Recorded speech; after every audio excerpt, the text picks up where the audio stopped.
Fala, povo maduro, tudo bem com vocês? Alguns nem tão maduros assim, né? Nós estamos amadurecendo. Eu estou amadurecendo, vocês estão amadurecendo e aqui na nossa história, em História do Brasil, o Brasil também está amadurecendo. Hoje a gente vai falar sobre o amadurecimento do Pedro II, o amadurecimento da nossa política e o amadurecimento da nação brasileira, construída aqui no Segundo Reinado durante o Brasil Império, beleza? A aula de hoje é a aula 21, na nossa sequência aí de História do Brasil. O recorte, vamos lá, Brasil Império, só lembrando, de 1822 a 1889, e hoje a gente começa a analisar uma conjuntura específica que é o Segundo Reinado, né? Um período fantástico da nossa história, eu adoro o Segundo Reinado. Nós vamos de 1840 até 1889, tá bom? Hoje a gente vai analisar a vida política do Segundo Reinado, a gente vai analisar a política interna do país, tá bom? Vamos retomar aqui com calma, como a gente sempre tem feito. Com calma nem sempre, né? Mas retomando sempre, mas hoje com calma. Nós temos ali desde 1822 a difícil tarefa de tentar construir um país. Mais do que isso, tentar construir uma nação. Essa é uma tarefa para o Segundo Reinado, principalmente. Mas, pós-independência, nós vimos ali que foi um primeiro reinado curto, muito tumultuado, crises de todas as ordens, né? Guerra de independência, guerra da Cisplatina, crise econômica, crise política, crise lá em Portugal, e o Dom Pedro abdica e vaza em 1831. O nome correto para essa vazada dele foi abdicação. A monarquia hereditária, fica o herdeiro do trono aqui então, o Pedro II, nosso querido Pedro de Alcântara. E o Pedro tem 5 anos. E ele só pode assumir quando tiver 18, pelo menos na teoria, pelo menos na Constituição. E aí você tem de 1831 até 1840, que é quando eles resolvem o lance da idade dele, um período que chama período regencial. Você tem lá uma regência de 3 pessoas, depois uma pessoa, né? Uma trina provisória, uma trina permanente, depois o Feijó, depois o Araújo Lima, não precisa se preocupar com essa sequência de nomes, mas é um período muito instável, porque você não tem ali a figura do imperador, do monarca, legitimando a unidade territorial. Nós vimos na última aula que pipocaram movimentos em todos os lugares do Brasil aí. Você tem rebeliões e revoltas acontecendo no norte, acontecendo no nordeste, acontecendo no sul. A coisa tá feia, né? E essas rebeliões, ou as revoltas regenciais, como a gente chama, elas ameaçam, primeiro, a ordem das coisas, a ordem latifundiária, a ordem escravista, ela ameaça essa ordem, e ela ameaça também a unidade territorial do país. E aí o governo brasileiro, nós falamos disso na última aula, o governo do Império, né, as elites percebem que é preciso fazer algo mais do que sentar o sarrafo na turma, né? E esse algo mais seria... Vou a TV inteira aqui.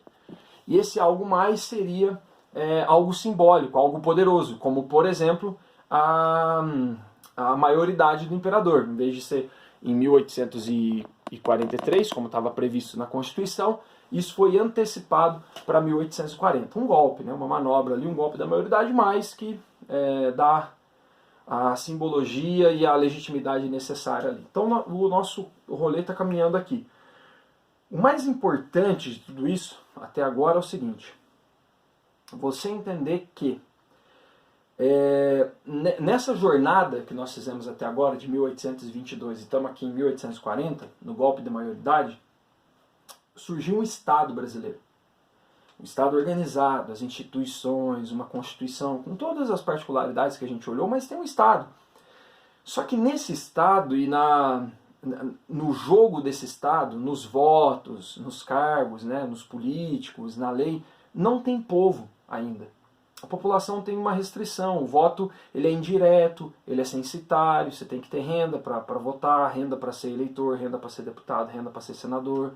Então você tem, a escravidão foi mantida, a estrutura fundiária foi mantida, então o povo ainda não está na jogada. Tá? Essa eu acho que é a parte mais importante. Tá? Então nós paramos aqui, ó, isso aqui é uma cena do Debré, da aclamação, né? do momento em que você tem ali a população apoiando e saudando o Pedro II como imperador. Então é o seguinte, está começando a história do Segundo Reinado. Tá bom? O que eu desejo com vocês na aula de hoje né, o que eu quero, né, é que a gente consiga analisar, aqui é E, tá, sobrou um M aqui, ó, analisar e compreender a organização política do Segundo Reinado, junto com os significados históricos dessa organização política, as transformações, tudo no âmbito da política, tá? E as relações entre o poder, né, as relações de poder, perdão, entre o imperador, aqui o Pedro II, e os partidos políticos. E aí nós já sabemos que são dois partidos, os conservadores e os liberais. Partido conservador, partido liberal, a gente vai ver como que essa relação se dá então dentro do Segundo Reinado. Tá bom? Então vamos lá. Aí ó, mais um erro aqui, ó. É que a correria, gente, fazendo isso aqui a toque de caixa tá difícil, mas na hora de postar lá para vocês eu posto certinho, tá? Nós temos aí 3 passos, ó, 3 passos. Nós vamos falar aqui primeiro eu quero falar das barbas do imperador, usando esse livro aqui, mas a gente vai falar desse amadurecimento do imperador e ao mesmo tempo da política brasileira. A gente vai falar da consolidação do Estado Nacional. Depois a gente vai analisar qual foi o mecanismo político que foi usado para isso, e aí tem um negócio muito louco que aconteceu no Brasil que chama parlamentarismo às avessas. Nós tivemos um parlamentarismo aqui junto com o Império, mas foi muito particular, é um parlamentarismo à brasileira. Eu vou explicar para vocês o que é um parlamentarismo normal, né, clássico, e o que aconteceu no Brasil. É o mecanismo político, é o jogo político que vai vigorar nesses quase 50 anos. E por último, eu vou falar das últimas revoltas ali que o governo tem que sufocar, né? Nos anos 40 você ainda tem algumas coisas acontecendo, nós vamos finalizar elas para na próxima aula a gente olhar um período de estabilidade do Império no Brasil, especificamente aqui no Segundo Reinado. Tá bom? 3 passos então para a gente percorrer esse caminho. Primeiro, vamos de boa e devagar, devagarinho. Olha aqui, ó. Uma evolução iconográfica do Pedro II.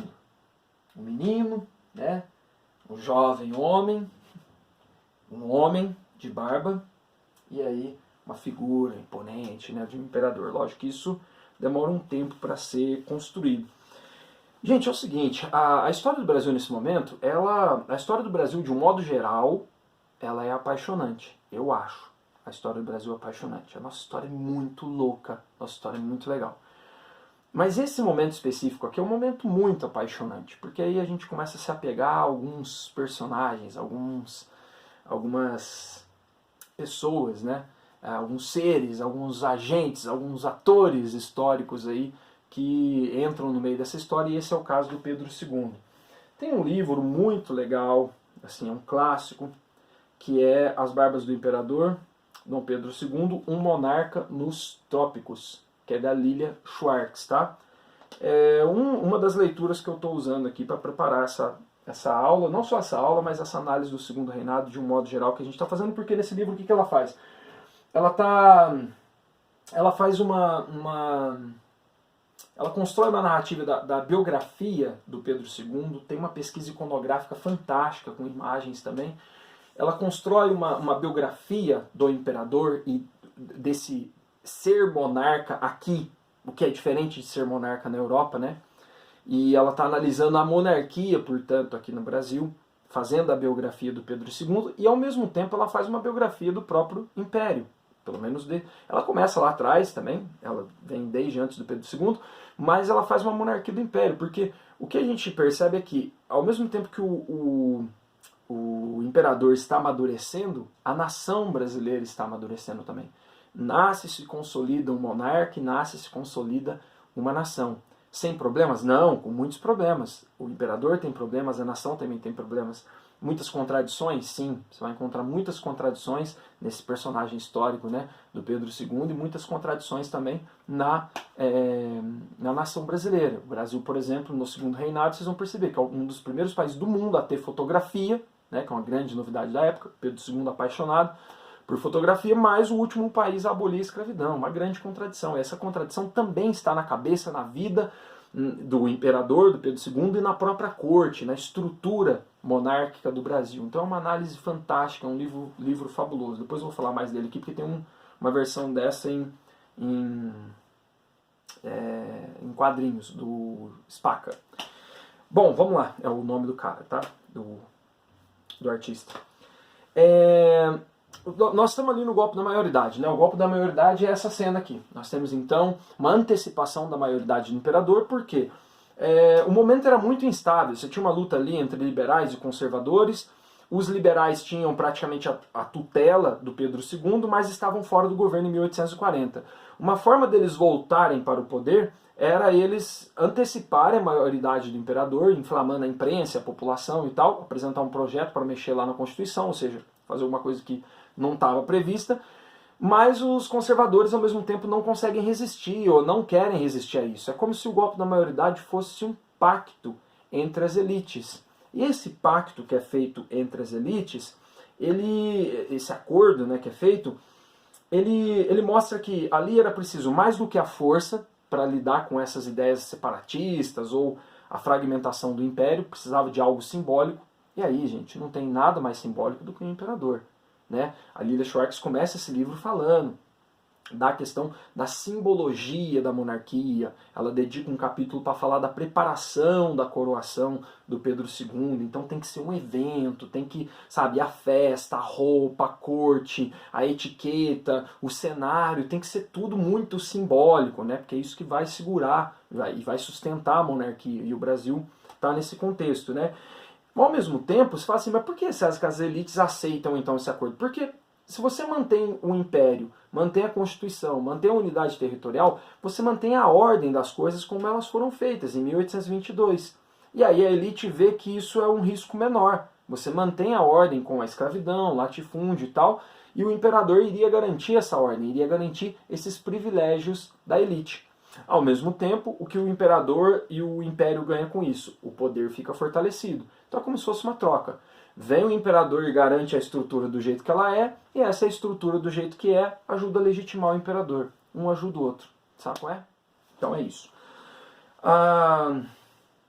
Uma das coisas que a gente pode perceber nisso, né, só um detalhe aqui, é que, por exemplo, em todas essas revoltas que aconteceram, nos anos 30 e nos anos 40, também com o Pedro II, é muito interessante você olhar a documentação de como era feita a punição de quem era revoltado. Então, assim, pessoas da elite, fazendeiros, jornalistas, muitas pessoas eram punidas e depois eram anistiadas, ou seja, perdoadas. Uma coisa que chama muita atenção, se uma pessoa de origem escrava participasse de uma dessas revoltas, jamais ela seria perdoada. Então você tinha um peso muito maior sobre essas populações mais pobres, marginalizadas, escravas ou ex-escravos, tá? Então isso mostra como que o império ele surge para organizar a política no Brasil, mas para manter a ordem funcionando. Ah, o que é? Um fazendeiro que fez treta aqui? É um fazendeiro que está reclamando? É lá do Rio Grande do Sul? Pessoal importante? É, proprietário de terra, tem escravo e tal? Mano, vamos lá, negociou, perdoa, paga a dívida, mexe no imposto da carne seca. O que mais vocês querem? Ah, incorpora o pessoal nas Forças Armadas, paga um salário para eles. Ah, mas aí tem os 800 escravos lá, os negros, como é que faz? Senta o sarrafo nesse povo. Então percebam que esse arranjo ele atende o interesse da elite brasileira. É isso que está acontecendo na política nesse momento. A construção do imperador e da nação está acontecendo. Os dois estão amadurecendo. Para falar a verdade, nos primeiros anos ali, o Pedro II só assistiu o que estava acontecendo. Estava mais preocupado com o casamento que ele estava arrumando para ele ali, em 1843. Eu vou falar disso, né? O casamento com a Teresa Cristina, lá do Reino das Duas Sicílias e tal, do que com os assuntos. Ele era mais um espectador ali da galera que estava em volta dele, primeiro os liberais, ele tinha ali os seus tutores, ele tinha o mordomo, Paulo Barbosa. Então, pô, o moleque tá para fazer 15 anos, né? Em 1840. Então ele está assistindo ainda e vai amadurecendo aos poucos. E esse amadurecimento dele também é o amadurecimento da nação. Um garoto se transformando em homem, né? E aí essa iconografia é engraçado porque você precisa passar para a população essa credibilidade, não só do monarca, mas do Estado brasileiro. Então notem que ele vai ficando mais maduro, ó. Por isso que ela dá o título aqui das barbas do imperador, porque uma das estratégias adotadas, ou dos questionamentos, né? Mas como? Se ele não tem nem barba, né? E vai chegar um momento que ele adota a barba e nunca mais abandona. A partir do momento que ele teve barba, ele sempre manteve, né? E inclusive depois uma barbona gigante. Então a barba aqui ela é a ideia da maturidade. Então agora em 1843, o imperador já está com barba, já começa a parecer com um homem, então ele precisa casar. né? E casando vai ter filhos, ou seja, já é um pai de família. Então vai construindo aí a imagem de um monarca responsável, e isso também acaba sendo refletido na estrutura do Estado, um Estado responsável. Por isso que a gente fala que esse momento é o momento de legitimação, né, e consolidação do Estado Nacional. Agora o Estado Nacional vai começar a ter moral, vai começar a ficar mais sério na mão do monarca, na mão do Pedro II. O Império, é importante a gente lembrar que nesse momento tem várias vitórias contra os movimentos separatistas. Então, o movimento separatista do Sul não deu certo, os do Nordeste também não deram certo, do Norte também não. Vitória e ponto para o governo, que conseguiu manter a unidade, só que vocês sabem que isso aconteceu com muito derramamento de sangue. O Brasil não é um país pacífico na sua história. Não caiam nessa armadilha de o brasileiro é um povo pacífico, tal. Não tem nada disso, não tem nada de pacífico aqui não. A gente é bem violento e bem autoritário para falar a verdade, tá? Nesse de conseguir controlar e ter essa vitória sobre os movimentos separatistas, o governo também consolida as forças armadas, né? Principalmente a figura do Duque de Caxias, que toda hora está aí no rolê, né? Reprimindo essas rebeliões, essas revoltas. O governo, agora em 1840, consegue acomodar as elites num jogo político ali que vai atender as elites. Acalma o povo também, porque a ideia de você ter um imperador ter um diálogo muito direto com a população, isso é fácil de pegar, né, na população, esse respeito ao imperador, toda essa, por isso que precisa construir a simbologia. Não pode lá, por exemplo, o imperador, numa cerimônia oficial, aparecer com qualquer roupa. Né? Ele não vai aparecer lá na inauguração da primeira ferrovia do Brasil, ele não vai de Raider, lá, de calça tectel, com camiseta de time, para assinar um documento importante lá, ele não pode pegar uma caneta qualquer. Tem que ter uma atmosfera de legitimação ali da monarquia, porque senão você não dá moral para aquela questão. Tá? Você entendeu a referência, mas é bem isso. É assim, não, até hoje, né, na diplomacia internacional não pega bem. Você vai assinar um documento importante, olha lá, por exemplo, nos Estados Unidos. Vê se, por exemplo, sei lá, o Donald Trump vai assinar um documento importante lá. Olha a foto daquela assinatura, olha o traje, né, como se apresenta, como se porta. Tudo isso é importante. Né? Toda essa simbologia é o que constrói parte do poder, moçada. E aqui nós estamos numa monarquia. Qualquer detalhe no cardápio da festa, o talher que é usado, a etiqueta da corte que cerca ali o imperador, o que ele fala, qual é a postura dele, tudo isso está construindo a imagem do império e do imperador. Isso dá uma ideia de legitimidade, dá uma ideia de autoridade, dá uma ideia de... cria a simbologia necessária para o respeito à monarquia, e é essa monarquia que vai estabilizar a questão política. Tudo bem? Então nesse primeiro ponto aqui nós temos a construção de um imperador e de uma nação, né? Uma legitimação disso. O arranjo político, né, se consolidou, o desenho do Estado Nacional vai se consolidar, mas aí você pode me perguntar assim, César, beleza, o Dom Pedro II começou a governar. Governou por 49 anos, quase 50. Como que deu certo isso? Não tinha lá os... Tudo bem, você falou que o povo não estava na jogada ainda, ok, tá. Politicamente falando, de participação, não era democrático. Mas e aquele rolo lá que estava entre os liberais, os conservadores, né? Eles estão compondo um Estado agora que tem o monarca, que tem o Pedro II. Qual que é a tática aí que dá certo? Qual que é o arranjo político que se faz aí que é sucesso? É isso que eu vou explicar no segundo passo para vocês, tá? Como que a política funciona? Qual foi o mecanismo que funcionou durante esse tempo aqui? Antes de eu explicar isso para vocês, deixa eu mostrar aqui, ó. Bom, tem o livro, né, As Barbas do Imperador. E aí, por exemplo, aqui, ó, eu vou dar uma passeada no índice aqui. Ela faz primeiro uma reflexão sobre a realeza, né, nos trópicos, especificamente aqui. Na realeza, de um modo geral, ela fala sobre o conto lá, da roupa do rei nu e tal. Depois ela fala do império, né, nos trópicos, essa monarquia aqui nos trópicos, e aí ela faz uma análise do pequeno grande rei, né, que é a sagração e o espetáculo que precisava fazer em torno do Pedro II. Ela fala como é que era a vida na corte, ela analisa o Instituto Histórico e Geográfico Brasileiro, um projeto pessoal do Pedro II, ela fala sobre o que era ser nobre no Brasil, o Manual dos Bons Costumes, as moradias do imperador, né, e as suas viagens para Petrópolis e tal. Aí fala das festas do Império, fala da Guerra do Paraguai, o Dom Pedro era o voluntário número 1. A imagem que ele queria passar de um monarca cidadão, então vocês podem ver assim, a própria roupa dele, aquela jaquetinha. Às vezes quando tem uma gravura, uma imagem assim de um Pedro II do lado de livros, né? Os livros vão acompanhar. Ele é um cara muito culto, foi preparado desde criança para ser imperador, gostava de estudar pra caramba, se interessava por esses assuntos, se interessava por educação, se interessava por escola, ensino, arte, escultura, enfim. É uma figura muito interessante. E ele... Eu ia falar um negócio que eu acabei esquecendo. Antes eu estava falando dos livros.